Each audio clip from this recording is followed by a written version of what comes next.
नमस्कार छात्रों, क्लास 7 पाठ 3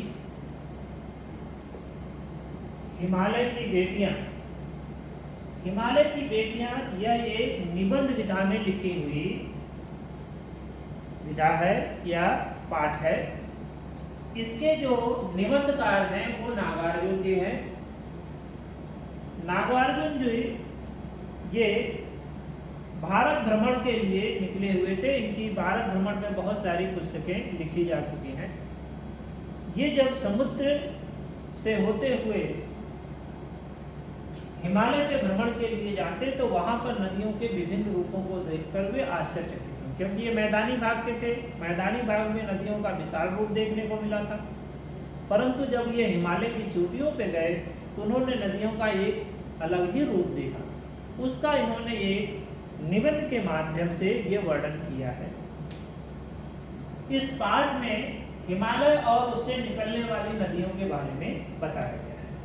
अर्थात इस पाठ में, इस निबंध में उन्होंने हिमालय और हिमालय से निकलने वाली जितनी नदियां हैं उसके बारे में विस्तार से कहा है, बताया है। मैदानी भाग में जो नदियां हैं वो शांत और विशाल होती है, उसको हम पूजनीय मानते हैं, उसके प्रति हमारे मन में श्रद्धा भी होती है। हम उसमें डुबकी लगाते हैं तो ऐसा लगता है कि जैसे हमारे बड़े हैं लोग जो हमको कंधे पे बैठाएं, ऐसी नदियां वो प्रतीत होती हैं।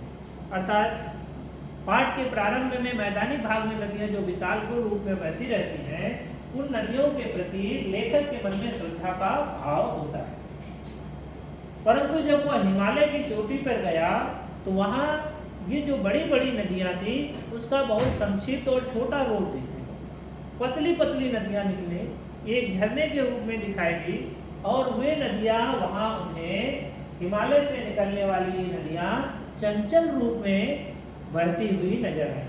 ये चील तरह तरह के पेड़ों से बातचीत कर रही हैं। जैसे एक छोटी सी बच्ची घर के आंगन में चहल पहल करती है, वैसे गंगा यमुना सतलज जैसी नदियां वहां से निकलती हुई ऐसी प्रतीत होती है जैसे वो चंचल होती है। ये नदियां बर्फ की घाटियों और चोटियों में तरह तरह की लीलाएं करती हैं, तरह तरह की बहती हैं। उसे देखकर लेखक आश्चर्यचकित हो जाता है। पाठ के आगे उन्होंने दो महानदियों का वर्णन करते हैं, सिंधु और ब्रह्मपुत्र। ये दो महानदियों से विभिन्न प्रकार की झेलम जो है, व्यास में ऐसी बहुत सारी नदियां मिलती हैं, और ये नदियां निकल करके समुद्र में मिलती हैं।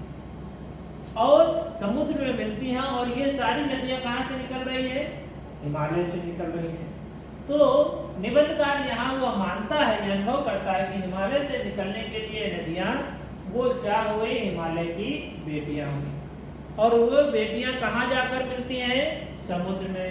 इसलिए समुद्र को उन्होंने दामाद कहा है, और हिमालय नदियों का पिता है, इसलिए हिमालय को उन्होंने ससुर संज्ञा दी है। कालिदास ने भी नदियों का सजीव रूप माना है। यक्ष ने भी मेघदूत और बेतवा नदी में प्रेम के प्रकार को उन्होंने अपने नाटक में दर्शाया है, अर्थात सजीव रूप माना है। काका कालेलकर जो है नदियों को लोक माता कहते हैं। जैसे एक माता अपने बच्चे का भरण पोषण के लिए हर संभव प्रयास करती है, वैसे ही नदियां हमें जल देती है, मिट्टी देती है, रेत देती हैं, मत्स्य पालन के लिए आर्थिक दृष्टि से संपन्न करती हैं। इसलिए काका कालेलकर ने नदियों को लोक माता कहा।